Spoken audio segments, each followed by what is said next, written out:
good afternoon everyone. Welcome to our small group session.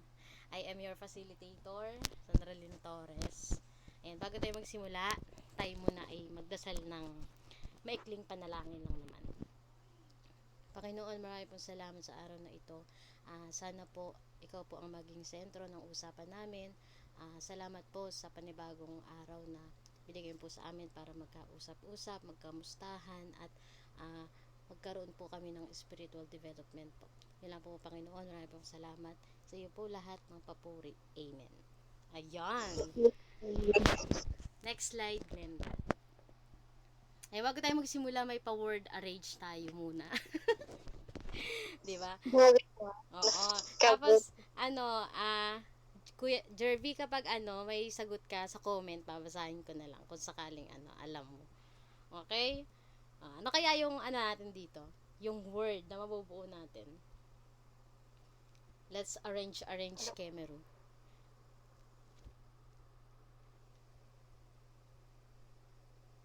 Angry ba? Angry. Oo, tama. Eh. Next slide, Glenda. May papalakpak. Ayan, yun daw yung sagot. Oh, next. Ano kaya to?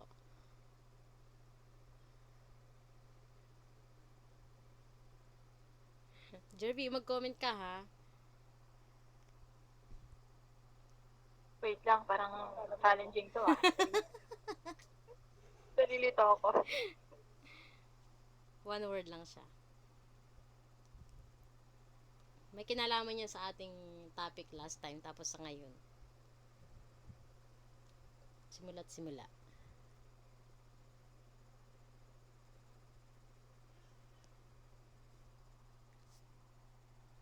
Yan. Nag-screenshot din ako, huwag na tayo mag-open cam. Okay na yan. Starts with letter, Letter P, letter P. Letter P. Starts with letter P. Nagtatapos sa letter N. Tatapos sa letter N. Yes. Prison. Yun, nadali mo. Okay, next. Uy, wait lang, bakit nag-left si Bea Lu?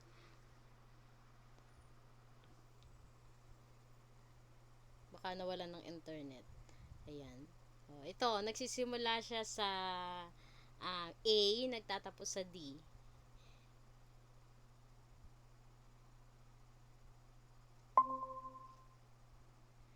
Nagsisimula siya sa A, nagtatapos siya sa D.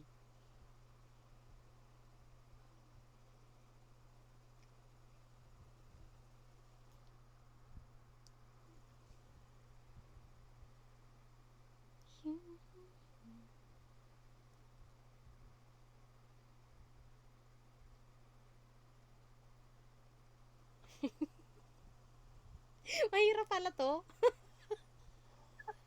May Ilang syllables yan, te? Dalawa. Hindi. Accused. Ayun, nakuha mo. Accused. Okay. Diba nakuha ko na? Galing ni Bea Lu. Ito. Nagtatapos sa, nagsisimula sa A, nagtatapos sa T.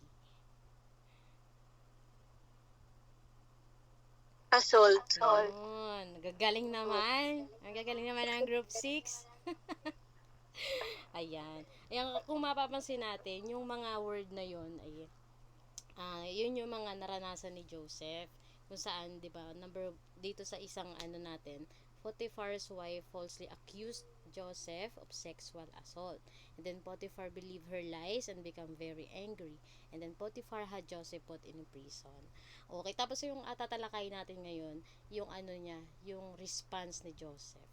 Next slide, please. Ayan. Kahit na maraming, 'di ba, kahit kung anong mga pambabatikos kay Joseph na ginawa ng mga nakakasalumuhan niya ng mga tao sa paligid niya, Joseph said no and knew why. Joseph focused on what he had rather than what he could not have. Joseph recognized that all sin is ultimately against God. Joseph established clear boundaries, and Joseph knew when to resist and when to run. Okay, si Joseph kasi ano, 'di ba, natalakay naman na mabuti ni Jervy sa atin yung pangyayaring nangyari kay Joseph sa pagkakakulong niya, sa pagkaka-accuse nung asawa ni Potiphar, tapos yung pag hindi niya doon sa pang-aakit ng asawa ni Potiphar, 'di ba? Parang meron talaga siyang boundaries na inano sa sarili niya na hindi ko to gagawin kasi kasalanan to. Ganun. Mas grabe yung faith niya. Grabe yung faith niya kay Lord. Ayun, tapos bakit kaya inaalaw ni God yung mga challenges na yan kay Joseph? Sinabi dito nakalagay sa PowerPoint na because God cares more about the development to the dreamer than He cares about the fulfillment of the dream. Ayan, sa mga ano naman natin, sa mga pagkakamali, um, sa mga desisyon, ayan, sa mga desisyon natin, makikita naman natin na si God talaga, binibigyan niya tayo ng pagkakataong ma-develop yung pagpupuri or yung pananampalataya natin sa Kanya. Ayan. Next slide po. Ayan. Even though Joseph experienced unfulfilled desires, false accusations, ruined reputation, and unjust imprisonment, next slide. Ayan. Pinili pa rin niyang to cling to his trust in God in spite of his circumstances. Ayun, 'di ba sa mga naranasan mo kapag syempre sobrang bigat, kahit ikaw mapapaisip ka na bakit ginagawa mo sa akin to? Sige na nga, magre-rebelde na ako sa'yo, di na kita sasambahin. Parang ganun, di ba? Pero si Joseph, pinili niya pa rin na ibigay yung trust niya kay God. Sa kabila ng mga naranasan niya. Ayun. Rekta reflection na tayo. Mabilis lang. Ayan.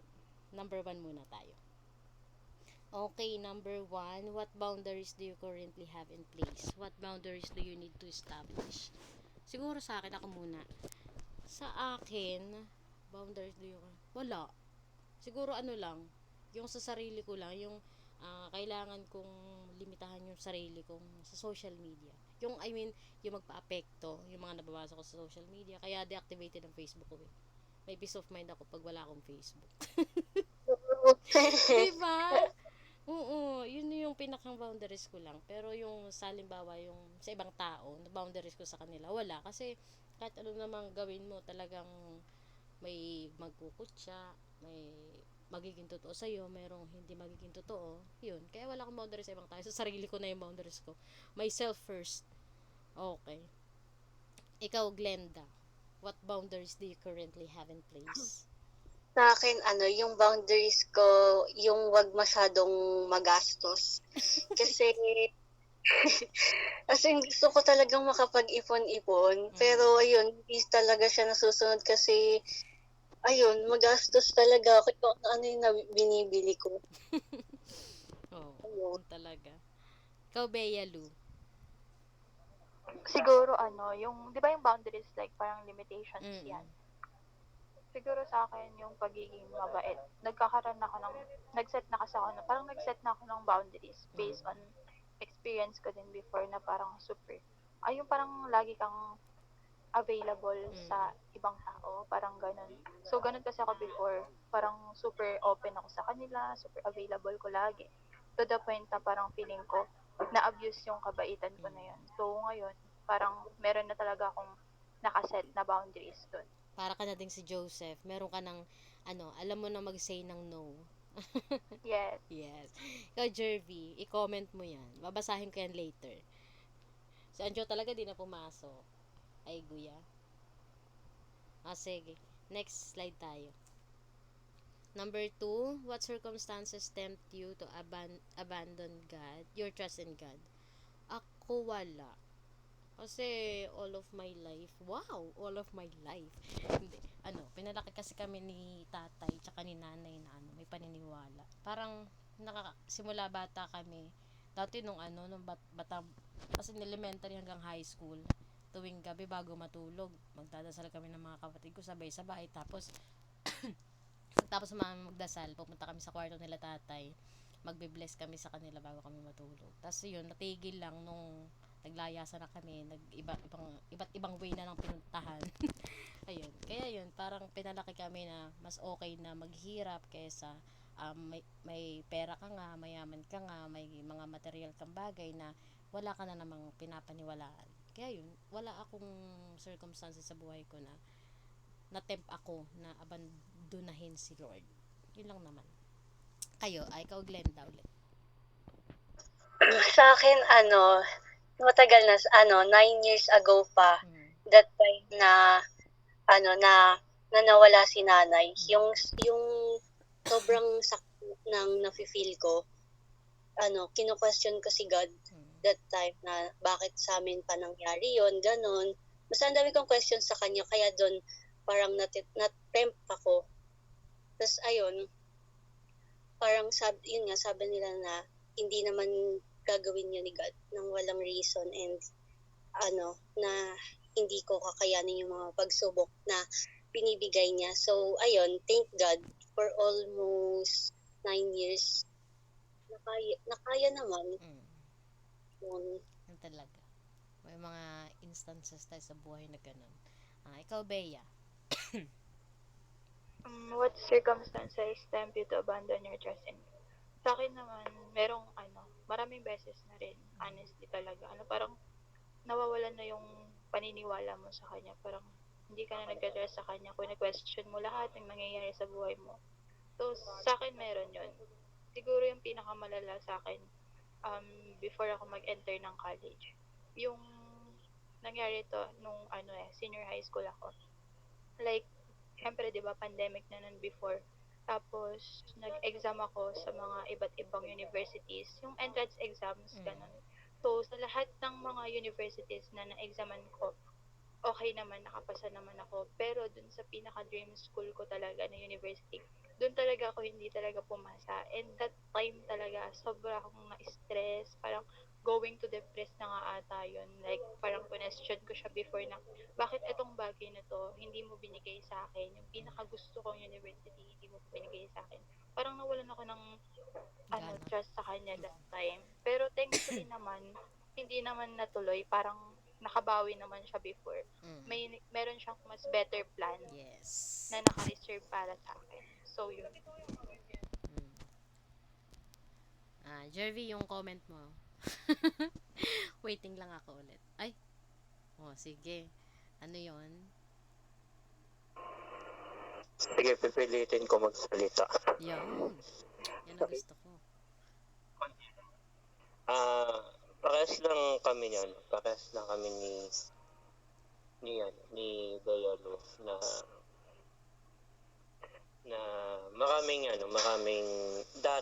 maraming katanungan din ako kay Lord na Lord, bakit nangyari to? Bakit ganito? Yung tipong kini-question mo na, tapos alam mo yun, papunta ka na doon sa pagiging rebelde mo. Diba? Kapag tuwing lalo na nung dati, mga 10 years na nakakalipas,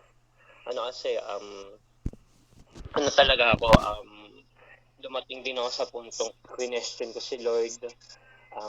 Dumating ako sa puntong na di naman sa nagalit.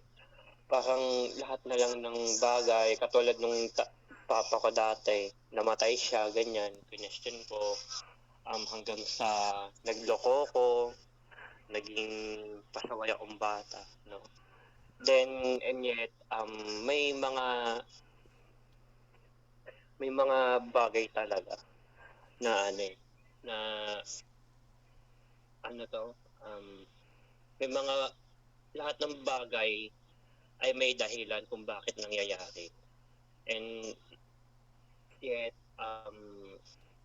katulad yan ngayon, ang laki na ng changes ko, no? So, ayun lang na dati pa yun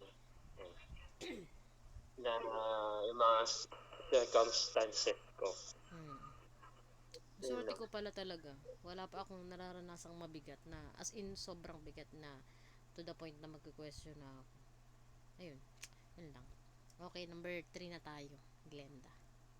Thank you. How can you deepen your trust in God in spite of your circumstances? Siguro ako, how can I deepen? Ano kasi, madasalin kasi ako eh. Kahit ano lang. Hindi ako pala simba, pero madasalin ako. Yun lang.